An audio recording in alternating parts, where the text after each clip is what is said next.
What's up guys, David here and welcome to the Fit Pro Daily. We're getting closer and closer to the gyms being able to reopen, which means I'm getting a lot more questions on how Facebook ads can work and how it can work for them.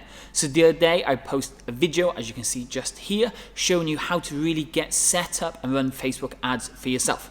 I posted the picture on Facebook and somebody dropped me a message. They asked me how effective would Facebook ads be for somebody just starting out.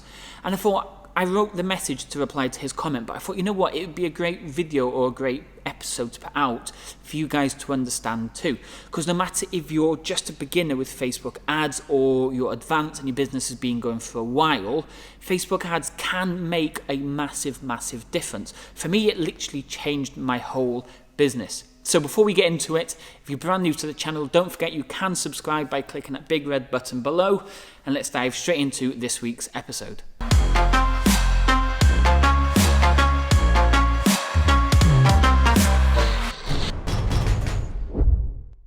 Okay, let's get started. Now, you're going to run a Facebook ad on Facebook. Before we even dive into setting anything up, we need to know the purpose of the ad. So if you're going to run a traffic campaign, this is all about sending people to a specific landing page for no reason at all. It's all about traffic. You want to send as many people to this page as possible. Facebook are then going to try and find those people that are specific for you to go to that page. It's not about how many leads you can get, it's how cheap you can get people to click your ad to go to that page. This brings us on to the ads that we need to be running to generate leads. There's two things we can either do. We can either run Facebook lead ads, which is where Facebook generate the leads for you on Facebook. They store all the data on Facebook, and then you can use that data to chase the leads. Or you can use conversion ads, where you have to create a landing page, you put a few pixels in place, and then Facebook are going to find people who are most likely to opt in on that landing page for you. So once you've got all that set up, we really then have to dig into the ads themselves. Okay, so your ads are running, and the first thing we need to think about is the cost per lead. The average cost per lead here in the UK right now is roughly between, let's say, £2.50 and £5, which means if you spend £5 every single day on ads, you're likely to get between 1 and 2 leads from that £5 that you spend. So if you're not sure how much you should be spending on ads, or you're doing a lifetime budget or anything, you need to really understand this key number before we do anything else. So if you want to spend £10 a day, and let's say it's costing £2.50 a lead, you know every time you spend £10, you're roughly going to get 4 leads for your Facebook ads. Okay, so now you've got these leads, okay, you're starting to understand how much each lead is costing you, because if you don't know this, then we're just wasting our money. The next part, and always the hardest part of the whole Facebook ads game, is chasing them. A lead comes in, we want to try and phone them as fast as possible, try and get them booked in for their consultations, and then try and sell to them. But chasing leads is always going to be the hardest stage. So if you're generating leads, I want you to be phoning them 3, 4, even 5 times over a 3 to 5 day period, okay? Because sometimes they might not answer on part 1. You phone them after they've applied, they could be in work and they can't answer the phone. You phone them first thing in the morning, maybe they're travelling to work or they're dealing with kids or they're busy, they can't answer. You phone them at night time, again, they're busy, they got home from work, they're tired. So we need to be phoning them 3 to 5 times at different times throughout the day once you've generated this lead on Facebook. Okay, now we've conquered the hardest part, which is chasing leads. We then need to understand the actual cost per sale. So I know in the first part we talked about the cost per lead, which is a really crucial number. We also need to know, which is probably the most important number, is the cost per sale. Here in the UK, if you're half decent at running ads and you're half decent at selling, your cost per lead, your cost per sale should be between £30 and £50 a sale. Which means if you spend £10 every single day over a 5-day period, that's £50, you should be making at least 1 sale. If you're not, then we need to fine-tune the process. How much are these leads costing? How many people are you booking in for consultations? And then how many sales are you making? Once you know the numbers for each one of those steps, you know which area you need to work on.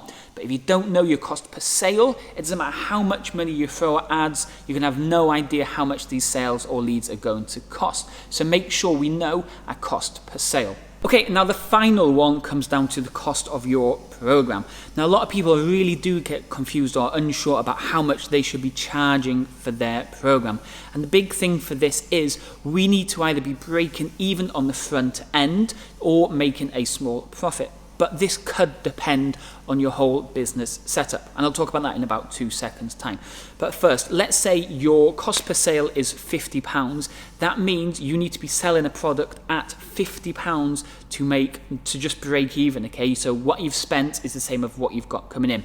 If your cost per sale is £50 and your program cost is £70, then you're making a slight profit, which is always a good thing to do on your front end. But then another key number to really consider is the client's lifetime value. So this is how long a client is worth to you over a set period of time. So if you, let's say, charge £30 every single month, and you know your client is likely to stay with you for 10 months, so that's £300. That means if the cost per sale is £50, you might lose money on the front end because you're down £20, but you know over the whole course of that 10 months, you're going to make a significant profit. So you have to know this key number. Are you wanting to make a profit or break even on the front end sale, or is the lifetime client value significant enough that you can make a small loss or significant loss on the front end, but the back end where they stay for that long period of time makes you all the money or makes you the profit from that particular sale? So yeah, Facebook ads can literally change your business if it's done correctly. But as we talked about there's more than just boosting a post. It's more than just writing a few things on Facebook, pressing boost for £10 and the leads are going to come flying in. We've got to be chasing these leads significantly, okay? We've got to be following up, making sales, and then also, like we talked about just at the end there, making sure we know the client lifetime value. So when the client comes to join us at the gym, we know a client lifetime value is between 15 and 18 months, which means we can make a significant loss on the very first front end sale because we know they're going to stay with us between, like I said, 15 to 18 months, which is all the profit, all the money we're going to make from them. So we need to know these key numbers. If you want to know more about Facebook ads, then just check out these trainings, okay? They're going to really help you get started with your Facebook ads setup. Anyway, like I said at the start, if you're new to the channel, you can always subscribe by clicking that big red button below. I'll speak to you all soon. Cheers.